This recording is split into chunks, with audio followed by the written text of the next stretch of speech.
प्रकृति के विरुद्ध हम लोग कोई काम नहीं कर सकते हैं। और प्रकृति के अगर विरुद्ध कोई अगर काम अगर होता है तो समाज और राष्ट्र दोनों के लिए नुकसानदायक होते हैं। सुप्रीम कोर्ट ने आज एक ऐतिहासिक फैसला दिया है, उसी पे हम बात करेंगे। हम आपके सामने आशुतोष पाठक। ध्यान दीजिए, भारत की संस्कृति और विरासत एक अपनी शुरू से पहचान बनाकर रखी है, लेकिन कुछ लोग केवल और केवल इस तरह से दिखाना चाहते हैं कि हम काफ़ी एडवांस हो गए हैं, हमारे स्टेटस ये हैं। वैसा कुछ नहीं है। अगर आपके अंदर दिखावे की ही दुनिया है तो आप दिखावे में लंबे समय तक नहीं जा सकते हैं। उसी संदर्भ में जब याचिकाएं दायर हुई कि भाई अब विवाह क्या है, विवाह सोचने वाली बात है। दो परिवारों के मिलन से एक नए समाज का निर्माण होता है। और प्रकृति में कहाँ लिखा गया है कि एक समान यानी सेम सेक्स मैरिज, ये विवाह को लोग एक मजाक बना दिए, जबकि यह एक संस्कार है। विवाह क्या है? एक संस्कार है। और परिवार का ही निर्माण नहीं होता है, उस परिवार से एक नए समाज और राष्ट्र का निर्माण होता है।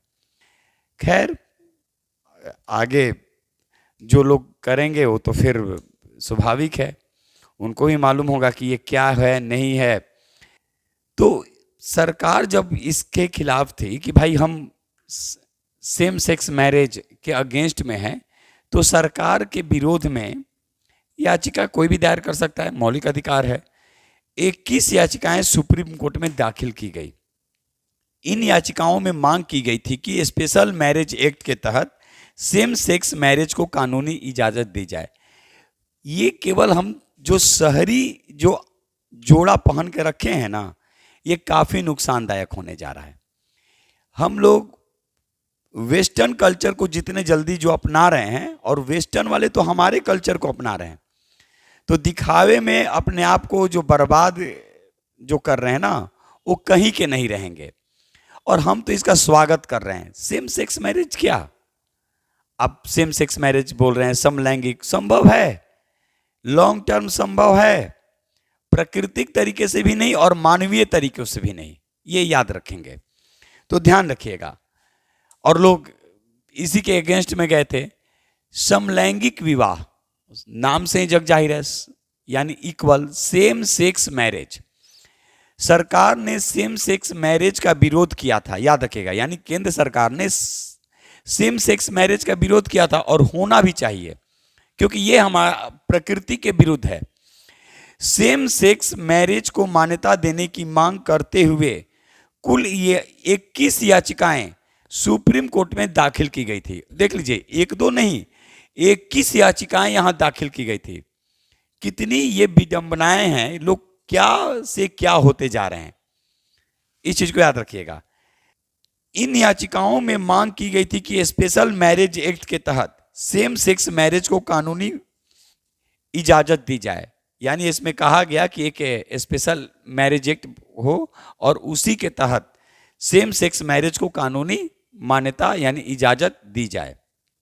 अब याद रखिएगा, अब इसमें सरकार का पक्ष क्या था, स्वाभाविक है, लेकिन आज इसको क्या किया, सुप्रीम कोर्ट ने जो ये लोग मांग किए थे इसको खारिज कर दिया कि भाई सेम सेक्स मैरिज नहीं हो सकता। इसका कारण भी क्या है, देखिए, ये विधायिका के अधिकार क्षेत्र में आता है। सरकार पहले भी बोली थी और कही भी थी कि ये विधायिका के क्षेत्र में आता है। सरकार ने कहा कि मामला विधायिका के क्षेत्र में आता है, याद रखिएगा, विधायिका के क्षेत्र में आता है।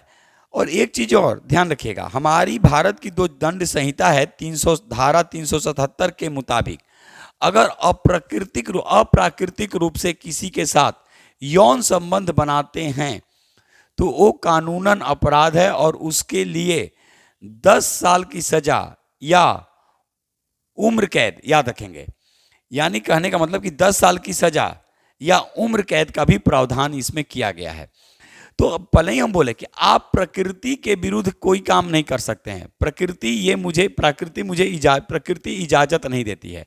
और ये क्या था, सेम सेक्स मैरिज, ये प्रकृति के विपरीत था। याद रखिएगा, सेम सेक्स मैरिज क्या था, यह प्रकृति के विरुद्ध था, जिसको सुप्रीम कोर्ट ने आज यानी कितना तारीख है 17/10/2023 को खारिज कर दिया।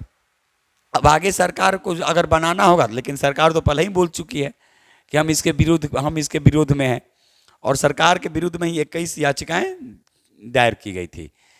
तो एक बार फिर से देखेंगे, समलैंगिक विवाह यानी सेम सेक्स मैरिज की बात की गई थी, इसी के लगभग मई से ही इस पे बहस चल रहा था, और आज ये ऐतिहासिक फैसला सुनाया गया। हम तो इसको ऐतिहासिक ही मानेंगे। सरकार ने सेम सेक्स मैरिज का विरोध किया था। सेम सेक्स मैरिज को मान्यता देने की मांग करते हुए कुल 21 याचिकाएं सुप्रीम कोर्ट में दाखिल की गई। इन याचिकाओं में मांग की गई थी कि स्पेशल मैरिज एक्ट के तहत सेम सेक्स मैरिज को कानूनी इजाजत दी जाए। ये दायर करने वाले भी, ठीक है, खैर उस पर तो कमेंट्स करना ही नहीं है। सरकार ने कहा था यह मामला विधायिका के अधिकार क्षेत्र में आता है।